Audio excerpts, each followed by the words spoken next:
ஐயையோ! டைட்டில் சொன்னோம் எல்லாருக்குமே ஒரு சின்ன அதிர்வு வந்துச்சு. என்னடா ஐயையோ! அப்படின்ட்டு. ராஜன் சார் கரெக்டா விளக்கம் சொல்லிட்டாரு. ஐயையோ! அப்படிங்கிறது வார்த்தை. அது எந்த சூழல்ல யூஸ் பண்ணணுங்கிற பொறுத்து தான் அதுக்கோட அர்த்தம் மாறும். அம்மாவோட நல்ல வார்த்தை. அந்த அடிக்கும்போது அம்மான்னு கத்துறோம். அதுக்காக வலியோட கத்துனா அம்மா சைலண்ட் ஆயிரும் அதில். அது மாதிரி ஐயோ! இந்த படத்தை பொறுத்தவரைக்கும் நல்ல வார்த்தை. இன்னும் ஒரு ராசியான வார்த்தை. சில சாங்ஸ்லாம் பெரிய ஹிட் ஆயிருக்கு. ஐயோ ஐயையோ ஐயோ ஐயையோ கேட்டோம்ல, ஓடியா போயிட்டோம். ஐயையோ ஐயையோ பிடிச்சு உனக்கு என்ன பிடிச்சிருக்கு? இதே பாட்டு ஐயோண்ணா. ஐயோ ஐயோ கண்கள் ஐயையோ நிறைய ஐயையோ ஹிட் ஆயிருக்கு. நம்மளும் பாட்டை மட்டும் ஐயோ ரசித்து தலையாட்டி ரசித்தோம். ரேட் ரசிக்க மாட்டோமா என்ன? அதனால் இந்த ஐயோ படத்தையும் நம்ம ரசித்து மிகப்பெரிய வெற்றி படம் ஆக்கணும். வெற்றி படமாக அமையும். அப்புறம் இந்த நிகழ்ச்சியில் எல்லாம் சொல்லிட்ட மாதிரி ரொம்ப ஒரு சிறப்பான அம்சம்னா பாத பூஜை. குருவுக்கு பாத பூஜை ஒரு அற்புதமான ஒரு நிகழ்வு. சினிமாவில் நிறைய விஷயம் காணாமல் போயிடுச்சு. கதை திரைக்கதை காணாமல் போச்சு, நன்றி காணாமல் போச்சு, விசுவாசம் காணாமல் போச்சு, நிறைய காணாமல் போயிருக்கு சினிமாவில். அதே மாதிரி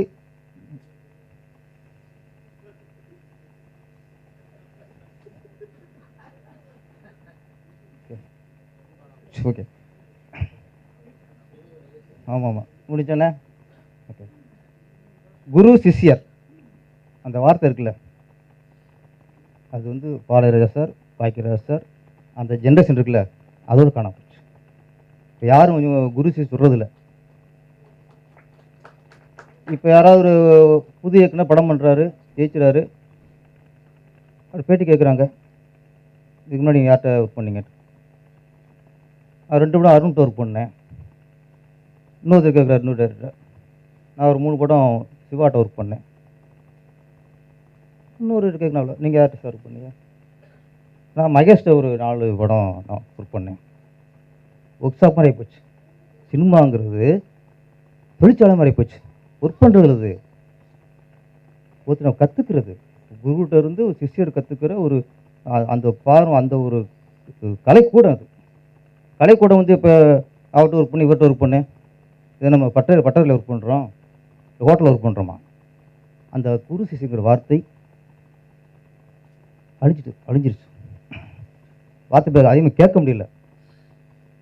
நம்ம பாக்கியராஜ் சார் வந்து இன்ன வரைக்கும் அவர் குருநாதர் பாரதிராஜா அவர்களை பேர் சொன்னதில்லை. எங்கள் டேரக்டர் நான் எத்தனையோ சபையில் பார்த்துருக்கேன். சரி, சபையில் தான் சொல்கிறாருன்னு பார்த்தா பொதுவாக பேசும்போது கூட நான் எங்கள் டைரக்டர் கிழக்கு முறையில் ஒர்க் பண்ணும்போது இன்ன வரைக்கும் அவர் எங்கள் டைரக்டர் தான் சொல்லுவார், தவிர அவர் பேரை உச்சரித்தது இல்லை. இதுதான் சார் குரு விசுவாசம், குரு மேலே உள்ள பக்தி. அந்த காலத்தில் மனைவி எழுது புருஷன் பேர் சொல்ல மாட்டாங்க. அது வந்து பதிபக்தியா? இது குரு பக்தி. அதனால் இந்த குரு சிஷ்யங்கிற வார்த்தை போச்சு. நான் வந்து என்னை பற்றி பெருமை சொல்லிக்கக்கூடாதுன்னு இன்ன வரைக்கும் என்னை குருநாதர்னு சொல்லுவார். ராமநாதன் சார் இருந்தாலும் நான் பேர சொல்லிவிடுவேன், என் குருநாதர் ராமநாதன் சார் சொல்லுவேன். அவரும் சொல்ல மாட்டார் சார். ஏன்னா அந்த பக்தி சார். என்னைக்கு சினிமாவை பொறுத்த வரைக்கும் எந்த இயக்குனர் கீழே நம்ம ஒர்க் பண்ணுறோமோ அப்போ நம்ம சிஷ்யனாக நினச்சிட்டு அவர் குருவாக நினச்சி அந்த பக்தி இருந்தால் தான் உருப்பட முடியும். இங்கே வெற்றிங்கிறது வேறு, சாதனைங்கிறது வேறு. இங்கே எத்தனை இயக்குநர்கள் வெற்றி படம் கொடுக்கலாம், வெற்றி வசூல் பண்ணலாம். என் படம் 300 கோடி வசூலாச்சு, 400 கோடி வசூலாச்சு சொல்லலாம். சாதனை வேறு, வெற்றி வேறு. அதுக்கு இங்கே வெற்றி படம் கொடுத்த எத்தனை இயக்குநர்கள் தானே இருக்காங்க. சாதனைங்கிறது பாக்கியராஜ் சார். இன்னும் 20% கழிச்சா கூட அந்த சாதனை பட்டியலில் ராஜா, பாக்கியராஜ், மகேந்திரன் இவங்களாம் அழிக்க முடியாத பேர் தேவர். அது சாதனைங்கிறது, அது லெஜண்டுங்கிறது. சார் கூட உட்காந்துருக்கல சில முறை மேடையில் சொல்லிடுவாங்க திரையுலக ஜாமான்கள்ன்ட்டு. நானும் உட்காந்துருப்பேன். ஜாமானா பாக்கிய சார் பக்கத்தில் உட்காந்தனால என்ன ஜாமான்றானுங்க. நம்ம ஓகே நம்ம ஒத்துக்கொண்டு சந்தோஷப்படுக்கிறது.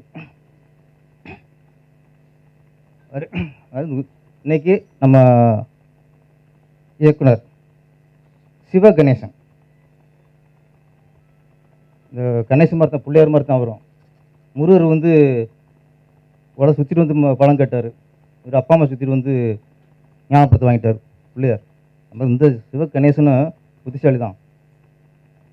குருவிட்டே பாத பூஜை பண்ணி ஆசீர்வாதம் வாங்கிட்டார். யார் கண்ணன் அவர் எப்போவே யாரும் காட்டினவர். யாருன்னு படம் வரும்போது நிறைய விமர்சனம் வச்சு இதே மாதிரி தான் ஏன் யாருன்னு டைட்டில் வைக்கிறாங்க அப்படின்ட்டு. இவங்களை யாருன்னு கேட்கும் மூணுலாம் நான் கமெண்ட்ஸ் அடிப்போம் ஸ்கூலில் படிக்கும்போது. ஆனால் இன்ன வரைக்கும் அவர் யார் கண்ணன் ஆகிட்டார். இன்றைக்கி வெறும் கண்ணன்னா அவங்களுக்கு அடையாளம் தெரியாது. யார் கண்ணன் அப்படின்னா இன்றைக்கும் ஒரு அடையாளம். அதே மாதிரி இந்த 3 டைரக்டர்கள் சிவ கணேசன், ஹரிக்குமார் ராஜன், ராஜேஸ்வரி பாக்யராஜ், இவங்களும் அவர் மாதிரியே அஜியோ சிவ கணேசன் பேர் வந்தால் வரலாம் வரும். பாக்கியராஜ் படத்தை பொறுத்த வரைக்கும் எல்லா படமுமே மேக்ஸிமம் சில்வர் ஜூப்ளி தான். மௌனிக்கு இதுங்களாக இருக்கட்டும் எல்லாமே 25 தான் பார்த்துருப்பான். அவர் படத்தில் சுமார் படம்னா 100 நாள் படம். மற்ற எல்லா படங்களும் 100 நாள் படம் வெற்றி படம். பாக்கியராஜை பொறுத்த வரைக்கும் 100 நாள் படம்னா எங்களை பற்றி சுமார் படம். ஏன்னா 100 நாளுங்கிறது கம்மியாக கொடுத்துருவாங்க. எல்லாம் சில்வர் ஜூப்ளி தான். இன்றைக்கி இன்னொன்று சினிமாவில் இப்போ ஒரு எப்படி இந்த குருசிஷியனுங்கிறது கலாச்சாரம் போச்சோ, இந்த வெற்றி விழா அப்படின்னு இந்த 2வது நாளே வெற்றி விழா கொண்டாடுறது, 3வது நாளே வெற்றி விழா கொண்டாடுறது. வெற்றி அடைஞ்ச படத்துக்கு வெற்றி விழா கொண்டாடுறது தப்பு இல்லை. அதுக்கு ஒரு டைம் வைங்க, ஒரு 2வது வாரம் வைங்க, மக்கள் தெரிஞ்சுவோம் வெற்றியா இல்லையான்ட்டு. இன்றைக்கி 3வது நாள் வைக்கும்போது மக்களுக்கு டவுட் வந்துடுது. இன்னொன்று எப்படின்னா சில நேரத்தில் நான் வந்து சினிமாக்காரன்னா ஒரு வேதனையில் வந்து பதிவு பண்ணுறேன், கேள்வி கூத்தாயிருது. 3வது நாள் வெற்றி விழா கொண்டாடுறாங்க, 5வது நாள் அதனால் நம்பி ஒருத்தன் தேட்டருக்கு போகிறான், சோய ஓடலை சார். நானே அனுபவிச்சிருக்கேன். ஒரு படம் வெற்றி விழா கொண்டாடி படம் வெற்றி அடிச்சு போல இருக்குது அப்படின்ட்டு தேட்டருக்கு போனால் தேட்டரில் படம் ஓடல. அப்போ என்னடா அது வெற்றி விழா கொண்டாடினாக்க தேட்டரில் ஷோவே இல்லை. அப்போ என்ன இந்த மாதிரி மக்கள் போய் ஏமாறும்போது வெற்றி விழாக்கான அர்த்தம் போய்விடும். அது உண்மையான வெற்றி விழா கொண்டாடணும். அது இப்போ கொஞ்சம் பெருசாக அதை தவிர்க்கணும். சில படம் உண்மையில் வெற்றி அடைஞ்சிருது, அது வெற்றி கொண்ட போது நம்ம ஒத்துக்கிறோம், ஓகே வெற்றி படம் நல்லா மக்களோட ஆதரவு இருக்குது, மக்கள் பேசுகிறாங்க, பேசப்படுது அப்படிங்கும்போது அதுக்கு நம்ம ஓகேன்றோம். சில படங்கள் பெரிய ஸ்டார் படங்கள் நான் சொல்கிறது பெரிய ஸ்டார் படங்கள் சொல்கிறேன். பெரிய ஸ்டார் படங்கள் வெற்றி அடைஞ்சு மக்கள் போய் சேர்ந்துடும், நம்ம சொல்லணும்னு அவசியம் இல்லை. அது ஒன்று இப்போது ஏன்னா மக்கள் வந்து நாளைக்கு வெற்றி விழா வரும்போது நம்பாமல் போயிடக்கூடாது. மற்றும் இந்த ஐயோ படம் Bhagyaraj sir, Manojkumar sir, Yarkannan sir, Prabhakaran, Udhayakumar sir, Rajan sir எல்லாரும் மிகப்பெரிய சாதனையாளர்லாம் வாழ்த்திருக்காங்க. இந்த படம் மிகப்பெரிய வெற்றி அடைய வேண்டும். இந்த ஐயோ அப்படின்னாலே ஒரு பாசிட்டிவ் எனர்ஜி வரும். இந்த படத்துக்கு அப்புறம் ஐயோனால பாசிட்டிவ் பார்க்கணும். நன்றி, வணக்கம்.